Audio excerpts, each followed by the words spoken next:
السلام عليكم ورحمة الله وبركاته. تعالى معايا بسرعة. شايف العمارة اللي هناك دي؟ عمارة 25 دور. تعال نطلع عليها. بص على الناس تحت.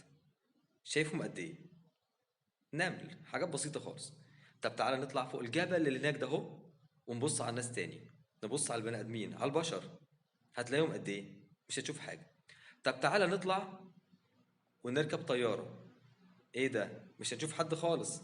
طب تعالى نطلع بره الكرة الأرضية ونقف على القمر ونبص على الكرة الأرضية. هتلاقيها ايه؟ مجرد كرة صغيرة. هل تتخيل ان العقل اللي ربنا خلقه لك يقدر يتصور يعني ايه إله؟ شكل الإله؟